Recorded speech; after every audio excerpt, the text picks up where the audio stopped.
Hola amigos, ¿qué tal? Stuart here from Spain Speaks with a Spain news update. And Prime Minister Pedro Sánchez got some direct feedback yesterday, some pretty angry direct feedback at the National Day Parade, but more about that in just a moment. Firstly, a big thanks to all of the people that left comments on the last video. Lots of comments, lots of debate happening there as usual. Thanks to people that supported the channel by buying merchandise, and a big thanks to my patrons on Patreon for your continuing support. Now, let's get into the news, and as I said, Spain's Prime Minister Pedro Sánchez got some direct feedback from people that are not happy with the way he is managing the country at the National Day Parade in Madrid. As we can see here, shouts of Sánchez resign, Sánchez ocupa, and jeering for the PM on Hispanic Heritage Day. Loud jeering for Pedro Sánchez at the start of the Hispanic Day Parade in Madrid, just at the moment when it was announced over the public address system that the President of the government would receive their Majesties the King and Queen. The audience booed the PM and some shouts of resignation could be heard. Pedro Sánchez arrived minutes before the King and Queen, and despite the distance between the presidential tribunes and the audience, the boos were clearly mixed with applause for the King and Queen. Sánchez resigned, Sánchez ocupa were some of the shouts directed at the PM during the celebrations on the 12th of October, National Day. So Pedro Sánchez being reminded yesterday that he is not as popular as maybe he thinks he is, especially in Madrid. And I'm sure he regrets having to attend those National Day military parades every year. Now, there was a bit of a setback for the government yesterday as far as the economy is concerned, because the IMF has downgraded its growth forecast for Spain in 2021 and therefore cooling the government's optimism. The International Monetary Fund, IMF, has cooled the government's optimism by shifting part of the growth it had forecast for this year to 2022. The body headed by Cristalina Georgieva points out that the Spanish economy will expand by 5.7% in 2021, 0.5 of a percentage point less than it contemplated last July. The IMF's forecast is the first cut by an international body in its projections for Spain since the National Statistics Institute last month made a sharp correction to the growth figure for the second quarter. The numbers handled by the Washington-based institution are also far from the 6.5% increase on which the budgets drawn up by Pedro Sánchez's government are based. On the other hand, it raises its projection for 2022 to 6.4%. So the IMF not as optimistic when it comes to the economy here in Spain as the government. Now, the controversial video clip that was filmed in the 13th century Gothic cathedral in the city of Toledo continues to claim victims, and the Dean of Toledo Cathedral has resigned after the controversy over C. Tangana's video. The Dean of Toledo Cathedral, Juan Miguel Ferrer, has resigned from his post following the controversy that arose as a result of the video clip Ateo by C. Tangana and Nancy Peluso, recorded in the Toledo Temple, and the initial disagreement of opinion with the Archbishop of Toledo, Francisco Cerro Chavez. The Archbishopric of Toledo informed this Tuesday in a press release of Ferrer's decision, which will be effective from Saturday the 16th of October, and which he has taken into account that his term of office was due to end on the 5th of November. According to the press release, the Archbishop of Toledo and the Dean of the Cathedral met on Tuesday in a cordial meeting in which the Dean expressed his full communion with Cerro Chavez and with the diocesan church. So the Dean of that cathedral falling victim to the controversial video clip. And what's wrong with the youth of today that they have no respect for these sacred sites? Now, Murcia's Mar Menor is back in the headlines today, and it's finally come to light who is responsible for the mass pollution in that area. As we can see from this headline, Toilet of Europe.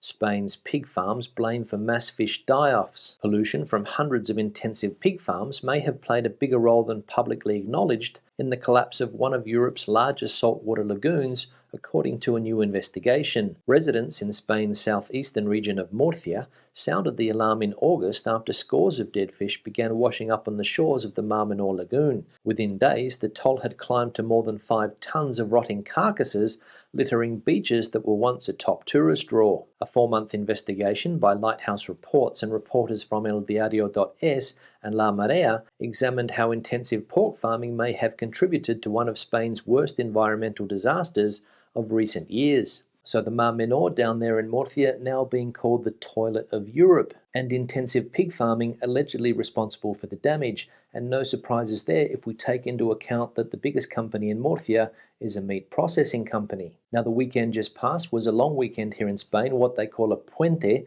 a 4-day holiday, and hotels and other types of accommodation were full around the country. As we can see here, up to 90% occupancy rate.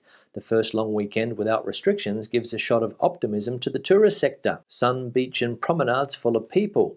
The image during this long weekend in the main destinations is very similar to what it was before the pandemic, and it instills optimism in the sector, particularly after a summer at half speed, with international tourism well below a normal year and the fifth wave in full swing. Thus, this Pilar long weekend could be a turning point for Spain's main economic engine. At the beginning of the 4 public holidays, the occupancy figures were close to the pre-pandemic period, especially in the south of the country, where 7 out of every 10 hotel beds were occupied. So the tourism sector here in Spain optimistic that we have turned the corner and we are starting to put the coronavirus behind us. Now let's have a look at a summary of the health situation in Spain, and we can see that the accumulated incidence rate for the last 14 days, now down to 46.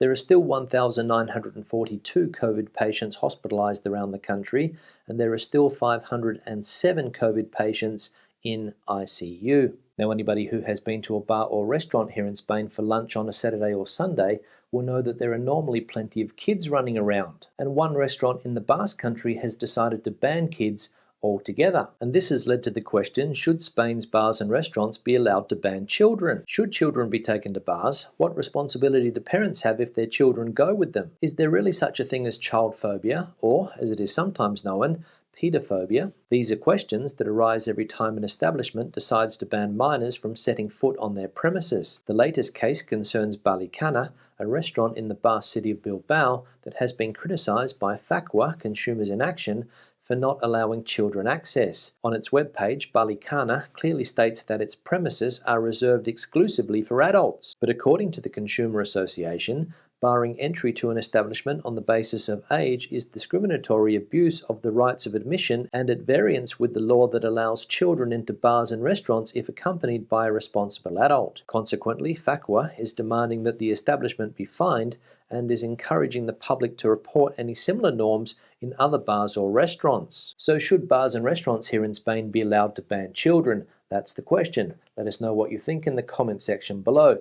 Now let's have a look at some of the comments from previous videos. One here from Hugh, Cuenca, lovely spot, Stuart. Our grandson was also over there from Ibiza at the weekend for athletics, running in the Spanish Championships. Hope you had a great time. Yeah, Hugh, thanks for the comment, and we did have a great time in Cuenca. We weren't in Cuenca capital city, we were in the Cuenca province, about 45 minutes away from the capital, and we stayed in a small town that is surrounded by nature, and we spent the weekend hiking, and the dog absolutely loved it. So a fantastic part of Spain, the province of Cuenca, and I highly recommend it for anybody who's looking for a weekend getaway. One here from Mark. What's funny is watching tyrannical lockdown in Australia. People are getting tackled, beaten and arrested for just stepping outside their houses. But they wish they had a Second Amendment there now. Meanwhile, other countries have reopened and are doing just fine. Yeah, Mark, thanks for the comment, and obviously referring to the city of Melbourne, which has been locked down for a long time now because they can't get the coronavirus pandemic under control. And when it comes to people getting tackled, beaten and arrested for stepping outside their homes, I don't think that's true. A few people have been arrested in recent times for violent protests, but I think it's only a small minority of the population. And the people that do get taken to the ground and arrested are normally the ones that are taking on the cops. Some social media channels would like us to believe that it's absolute chaos down there at the moment, but I don't think that is true. And when it comes to the protesters, we're talking about 400 people in a city of 5 million, so do the maths. And on the other point that you mentioned there about the Second Amendment, I reckon that only 0.0001% of the population would be in favour of that. And when it comes to other countries having reopened and are now doing seemingly fine, how many people have lost their lives? One here from Stephen. Another great report, Stuart. Love the backdrop. Looks like a lovely place where you're staying. Just got back after 6 weeks in my home in the Costa del Sol. I must say I felt very safe in Spain, and I was a little apprehensive of coming back to the UK with coronavirus figures in the region of 1,000 plus per 100,000. But looking forward to getting back in January 2022. Keep up the great work. Cheers, mate. Steve. Yeah, Steve, thanks for the comment. I also saw a couple of comments from other people saying something similar, that they felt a lot safer in Spain than they do in the UK, given the health situation there at the moment. Just under 4,000 cases a day being reported here in Spain, and just under 40,000 cases a day in the United Kingdom. So stay safe, and hopefully you can get back to Spain in a few months' time. One here from James. Stu, since I retired in 2008, I have spent 3 months, January to April, in Spain. A friend worked as a teacher in a Spanish school for 11 years. He was saying that he is trying to get a small Spanish pension to which he is entitled, but up to about a year ago, nothing. Any ideas? Yeah, James, thanks for the comment, but unfortunately I don't know enough about the Spanish pension system or your friend's specific situation to be able to give you an answer. But what I normally do with this type of question is open it up to the community. So if anybody out there can answer the question, let us know in the comment section below. One here from Fernando. How do you rent a flat when you have very low income? You get friends to share a large apartment. My stepson moved into a $1,300 a month 4-bedroom with 4 friends, 2 shared a bedroom. The per capita cost was €400, except for the 2 guys who shared a room.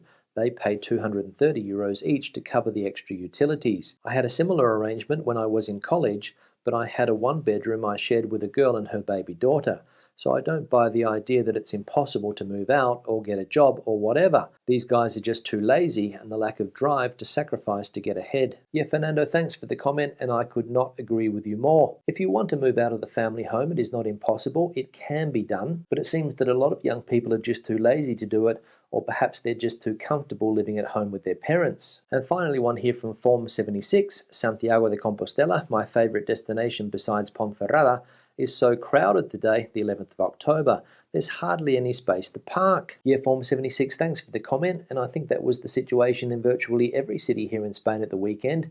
Very, very crowded. As we saw before, it was the first long weekend in 18 months without any restrictions, and people got out and about. And at the places we went to last weekend in the province of Cuenca, it was also very, very busy and very, very difficult to find a table at a restaurant. So it looks as though Spain is finally getting back to normal, and it's about time. On that note, I'll wrap the video up. Questions and comments, please leave them in the section below. Debate the situation out as you normally do. Give the video a thumbs up if you liked it, thumbs down if you didn't. See you in the next one. Hasta luego.